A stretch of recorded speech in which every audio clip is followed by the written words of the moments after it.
Hi, I'm Mick. Today I'd like to talk about how I make music using the Expert Sleepers ES9 and an iPad.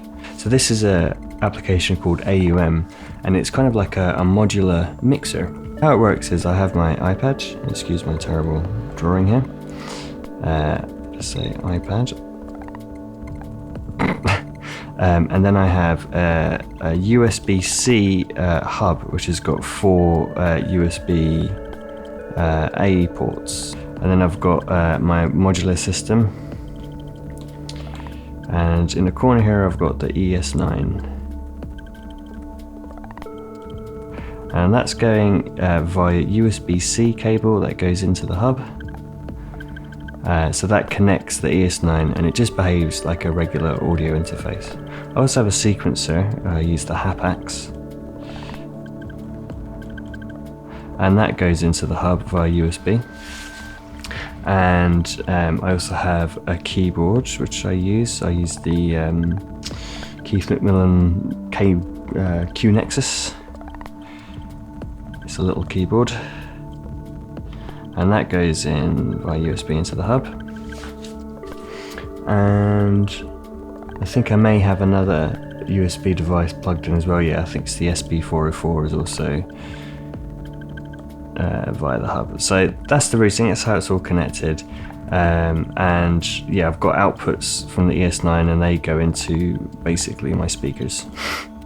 So awful drawing, but that's the overview of how it works. I synchronize AUM with the Hapax via MIDI. So I use this app here and it's called MIDI Link Sync, and I can go MIDI to Ableton Link. So I just find the Hapax here, I click on that, click on that, and then I press Enable Sync.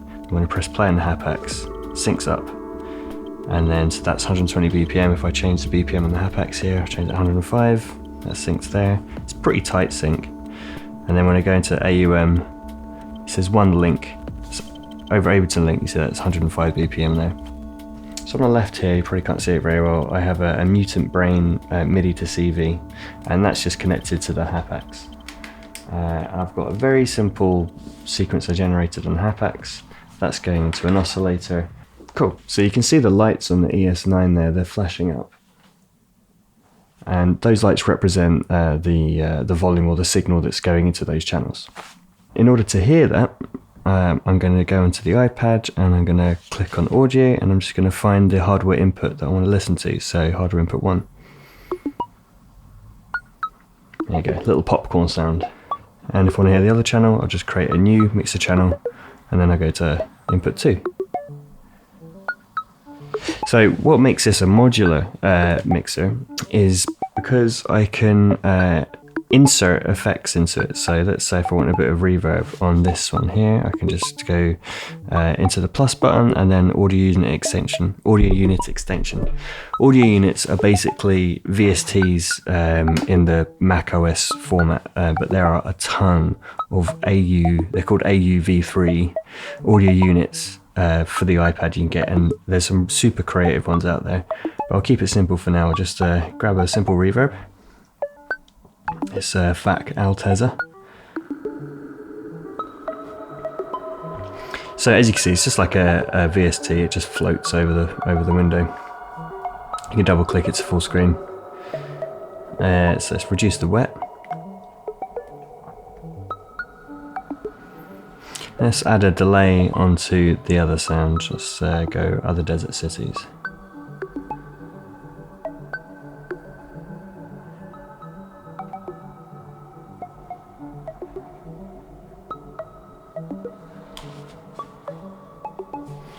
So far so standard, and you can add as many effects as you want. You just drag up, press the +1 here, and then just keep applying effects. What's neat about that is as well that all of this stuff can listen to MIDI. So you've got a little MIDI control thing here, so you can select what MIDI source you want to control it. So let's say I've got the Hapax there, and if I wanted to, I could then use the Hapax to modulate parameters on, let's say, channel 1, and I've got the reverb here, and I can it's got all of the parameters of that reverb is available that you can then MIDI control, which is really great.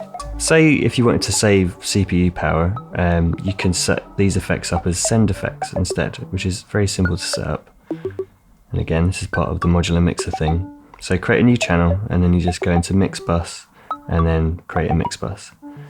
And then all you do is you go into one of the inserts, and then you go to bus send, find the mix bus, let's apply an effect to it. It's another reverb, let's try this one. Make sure your dry wet is fully wet because it's a send effect, and then you can do that for the other channel as well. Just go bus send, find the send effect, and now they're both affected by that.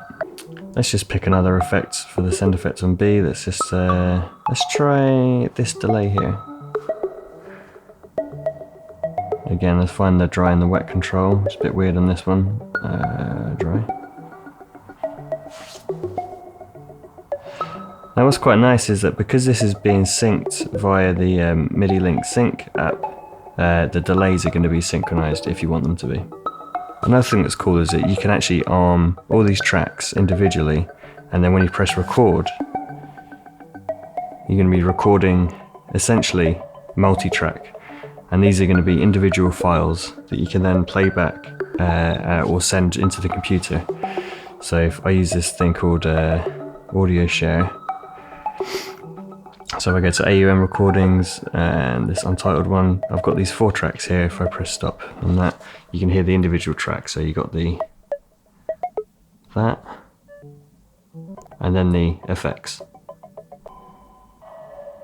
So you can really effectively multi-track. But then also you can create your own master mix as well. So if I create another submix and I go to mix bus, I'll just use C. And then instead of sending these out to the main outputs, you can eject the outputs and then send them to a mix bus. So let's go C.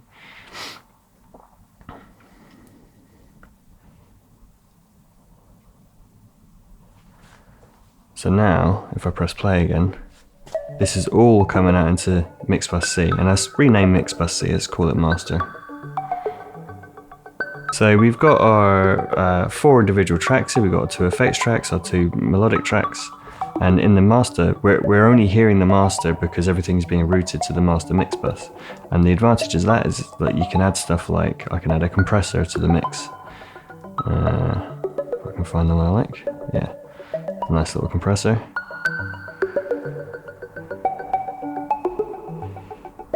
There you go. Or I could also add let's add a tape effect to it as well. So there's a really nice tape effect called Real Bus. Beautiful effect, this one. So this is cool. You can do this using any interface really, any interface that's compatible with iOS, which is basically all of them now. But what's really special about using the ES9 is that it's got these outputs here, and it's got 9 of them, and it's in a nice little compact form. And what's cool about that is that I can send stuff into the system and also send it back out again for external processing. So let's set that up quickly. I'm going to create a new channel. I'm going to move it down back to the back here, and then going to set the output channel to be 9 and 10. Now, if I also set the input of this output channel to be another mix bus, let's say D, and then I create my sends here, mix bus D,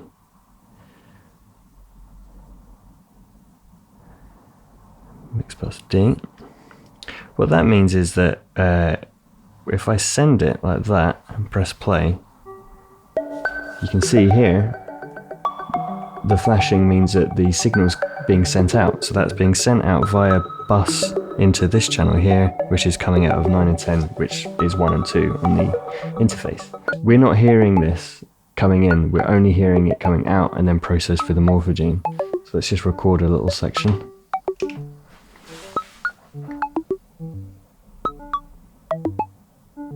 Cool.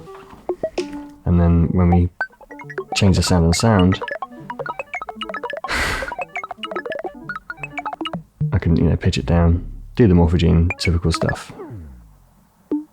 Another thing I can do is I can just go dry, and then I can process it through the mimeophone.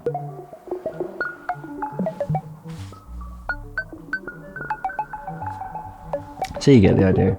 In AUM you can actually load up audio files. So let's just take a file player, tap to load, just load anything. Got this track here, and then I can bus send it to the morphogene. Watch the levels. So now all of a sudden that audio file is being processed by my modular.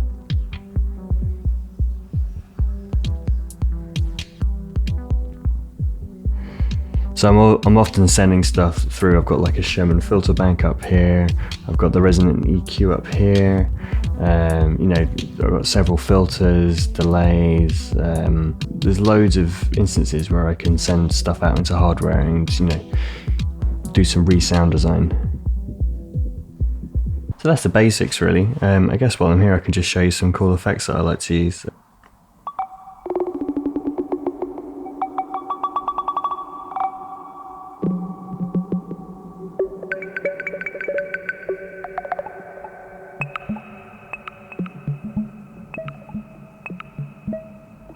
It's really nice and performative effects. So basically left and right scans where you're going to start creating grains. Up and down is volume. So if you've got this like let's record a droney thing. Let's try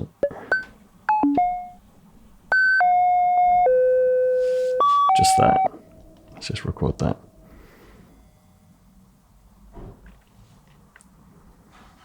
And yeah, the interface is nice. This is why I quite like the touchscreen element of this, because you can really and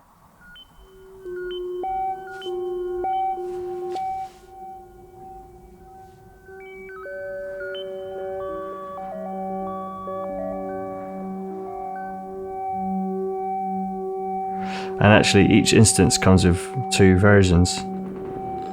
I don't know what this is, just some stock stuff.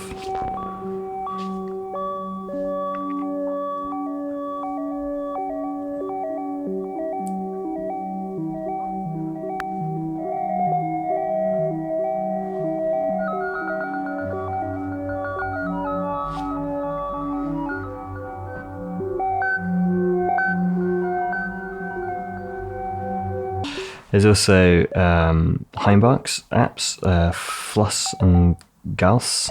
They're really great. I use those quite a lot. Gauss is like a tape looper, so let's just record a bit of this, whatever. There you go, so we've got a loop of that. And we can just apply some effects to it, some filtering and some lo-fi stuff. And then we can change the speed of it. And there's a little delay amount as well. And there's a little step sequencer here that I never use. I'm not quite sure what it does, but it's cool. And Fluss can be a real-time processor, this thing here. And this is another thing that's a cool interface for the iPad because it's very performative. It's another granular effect. Who doesn't like granular though?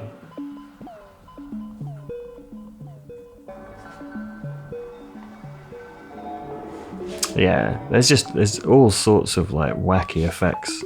I feel like it's like the ultimate effects pedal because it's just got so much going on there. It's a little computer.